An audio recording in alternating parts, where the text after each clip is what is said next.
اور ہمیں اللہ تعالیٰ اسی ولیوں کے صدقے سے جنت بھی عطا فرمائے گا۔ سرکار غریب نواز علیہ رحمت الرضوان کے خواب میں سرکار دو عالم صلی اللہ علیہ وسلم تشریف لائے اور انہوں نے ارشاد فرمایا کہ اے معین الدین، تمہیں ہندوستان جانا ہے اور ہندوستان میں تبلیغ اسلام کرنا ہے، اسلام کو پھیلانا ہے، قرآن کو عام کرنا ہے، درس حدیث کو ہندوستان میں دینا ہے۔ جو آج سے قبل اگر ہم جائزہ لیں کہ ہندوستان کا نقشہ کیا تھا، ہندوستان کے حالات کیسے تھے، ہندوستان میں کیسے گمراہی تھی، ہندوستان میں کیسے لوگ دیوتاؤں کی پوجا کیا کرتے تھے، انیک خداؤں کو مانتے تھے، لیکن سرکار غریب نواز کا دین ہے، سرکار غریب نواز کا فیض و کرم ہے کہ آج ہم مسلمان یہ جو شان و شوکت کے ساتھ کھڑے ہو کر کہتے ہیں ہم بھی غلام غوث ہے، ہم بھی غلام خواجہ ہے، ہم بھی غلام نبی ہے، جو آج سے نہیں بلکہ 1450 سال پہلے جو نبی نے ہمیں دین دیا ہے اور غریب نواز کے صدقے جو ہمیں وہ دین ملا ہے، ہم اسی پر قائم ہیں۔ کتابوں میں بات آتی ہے 90 لاکھ غیر مسلموں کو غریب نواز نے مسلمان کیا ہے، تو مسلمانوں پر احسان ہے غریب نواز کا۔ کیوں مناتے ہیں آج غریب نواز کا عرس؟ کیوں مناتے ہیں؟ کیا محتاج ہے؟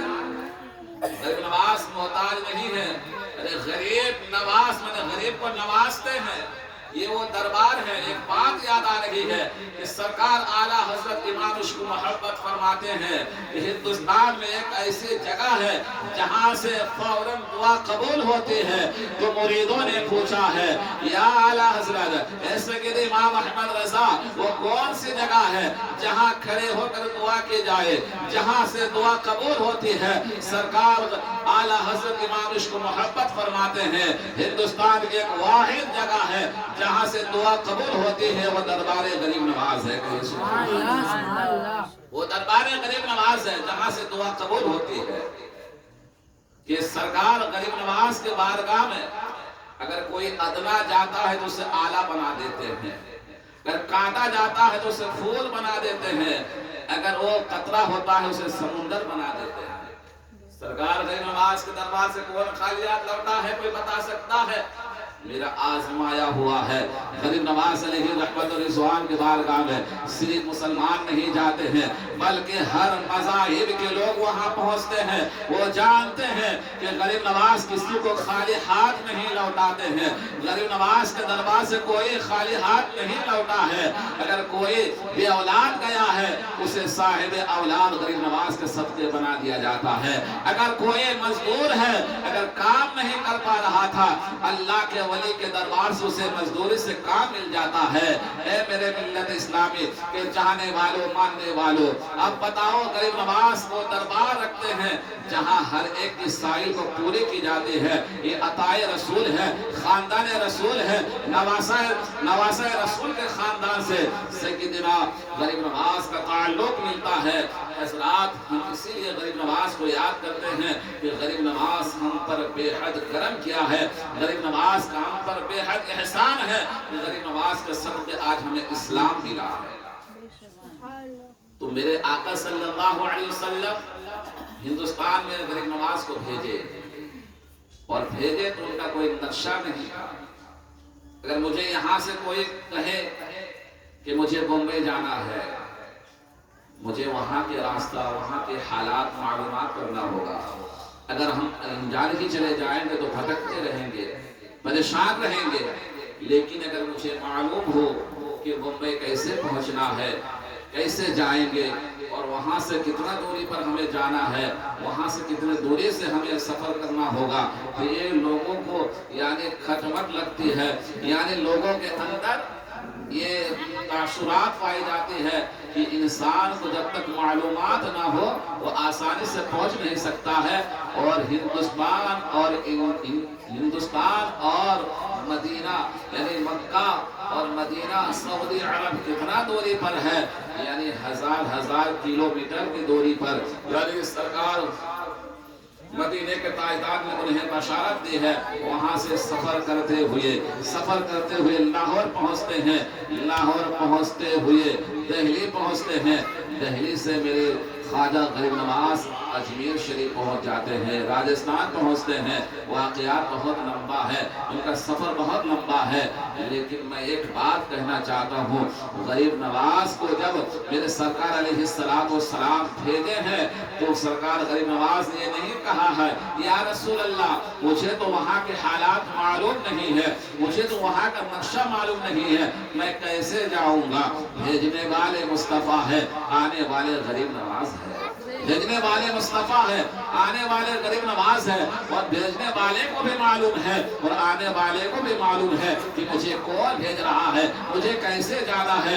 یہ رسول کائنات صلی اللہ علیہ وسلم کی عطا ہے، رسول کائنات صلی اللہ علیہ وسلم کی رحمت ہے کہ سرکار غریب نواز کو یعنی انڈیا میں بھیج دیا، ہندوستان میں بھیج دیا ہے۔ اور جب ہندوستان میں آتے ہیں یہاں کے حالات بہت خراب تھا، یہاں کے لوگ یعنی ایک دوسرے سے نفرت اور ایسے حالات سے گزر رہے تھے، سرکار غریب نواز کو دیکھ کر لوگ پریشان ہو گئے کہ یہ یعنی ضعیف آدمی، یہ بوڑھا آدمی انڈیا میں آیا ہے، ہندوستان میں آیا ہے، اور وہ بھی 40 مریدوں کے ساتھ آیا ہے، صرف 40 افراد ان کے ساتھ تھے۔ غریب نواز علیہ رحمت و رضوان آئے تھے، ہندوستان کو فتح یاب حاصل کرنے کے لیے آئے تھے، ہندوستان میں قرآن کو عام کرنے کے لیے آئے تھے، ہندوستان میں یعنی نماز کو عام کرنے کے لیے آئے تھے، ہندوستان میں شریعت مصطفیٰ کو عام کرنے کے لیے آئے تھے۔ حضرات یعنی غریب نواز ہندوستان میں تشریف لے کر آئے اور راجستھان جب پہنچے، واقعات بہت لمبا ہے، سرکار غریب نواز پر پانی بند کر دیا گیا تھا، یہ سارے لوگوں کو معلوم ہے، ان کے لیے آگ بند کر دیا گیا تھا، یعنی اس دور میں آگ جلا کر یعنی اس سے روٹی سینکا جایا کرتا تھا، اور اس دور میں آگ جلا کر پانی گرم کیا جاتا تھا، اسی کو آگ جلا کر اس دور میں کھانا پکایا جایا کرتا تھا، لیکن غریب نواز کے لیے وہ آگ بھی بند کر دیا گیا ہے، پانی بھی بند کر دیا گیا ہے۔ سرکار غریب نواز کے مرید سے سرکار غریب نواز فرماتے ہیں جاؤ تھوڑا سا آگ لے کر آؤ، ٹھنڈی کا دور ہے، ٹھنڈی کا موسم ہے، تھوڑا سا آگ لے کر آؤ۔ اور اس دور میں لوگ یعنی آگ کی پوجا کیا کرتے تھے، آتش قدا بڑے بنا کر رکھا کرتے تھے، اور اس سے سرکار غریب نواز فرماتے ہیں جاؤ آگ تھوڑا سا لے کر آؤ۔ اور غریب نواز کے مرید سے وہ مجوسی کہنے لگے کہ نہیں نہیں ہم آگ نہیں دے سکتے ہیں۔ سرکار غریب نواز فرماتے ہیں جاؤ ان سے کہو اگر تھوڑا سا آگ دے دو گے تمہارے آتش قدا سے کم نہیں ہو جائے گا بلکہ تمہارا آگ تو برقرار ہی رہے گا۔ تو غریب نواز کو بھگانے کے لیے، غریب نواز کو تنگ کرنے کے لیے آگ بھی بند کر دیا گیا ہے۔ اب وہی مرید آ کر کہتے ہیں اے غریب نواز، اے میرے آقا، آگ دینے سے منع کر دیا ہے۔ تو سرکار غریب نواز خود پہنچتے ہیں، سرکار غریب نواز خود پہنچتے ہیں اور کہتے ہیں تم اس کی آگ کی پوجا کیوں کرتے ہو؟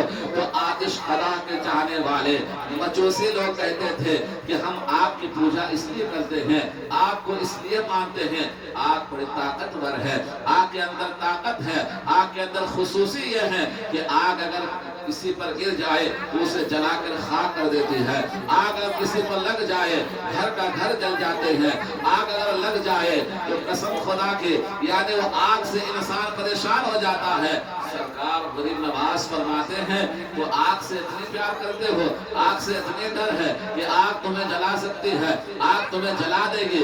سرکار غریب نواز فرماتے ہیں تمہارے آگ کے اندر یعنی تمہارے آتش قدا میں جو آگ ہے اس کے اندر اتنی طاقت نہیں ہے، اتنا مجال نہیں ہے کہ غریب نواز کے جوتے کو جلا دے۔ اب چیلنج ہو گیا، یعنی معاہدہ ہو گیا ہے، اب آپس میں یعنی یہ چیلنج چھیڑ دیا گیا ہے کہ آگ تمہارے جوتے کو جلا دے گی۔ سرکار غریب نواز فرماتے ہیں میرے جوتے کو آگ نہیں جلا سکتی ہے۔ اب سرکار غریب نواز فرماتے ہیں لو میرے جوتے کو آگ میں ڈالو۔ جیسے ہی آگ میں ڈالا گیا یعنی جوتی تو کیا، جوتی کو آگ چھو ہی نہیں سکتی، یعنی پھر باہر سلامت جوتی کو باہر نکالے گئی۔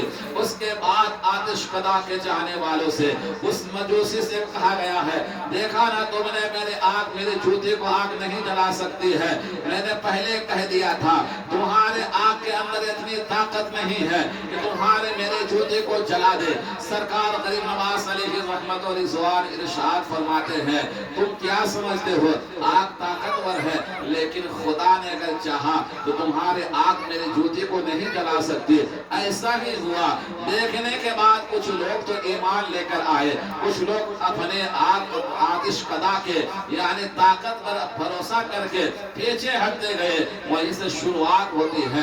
سرکار غریب نواز علیہ رحمت و رضوان دین کی تبلیغ کرتے ہیں، اے مجوسیوں، اے آگ کی پوجا کرنے والوں، آج بھی لوگ آگ کی پوجا کرتے ہیں۔ آج بھی آپ دیکھیں گے غیر کے یہاں جب شادی بیاہ کا موسم آتا ہے، ماحول پیدا ہوتا ہے، وہاں بھی آگ جلا کر اسے پھیرا لیا جاتا ہے، آگ جلا کر اسے یعنی مانا جاتا ہے اور اسے جوڑتا مانا جاتا ہے، طاقتور مانا جاتا ہے۔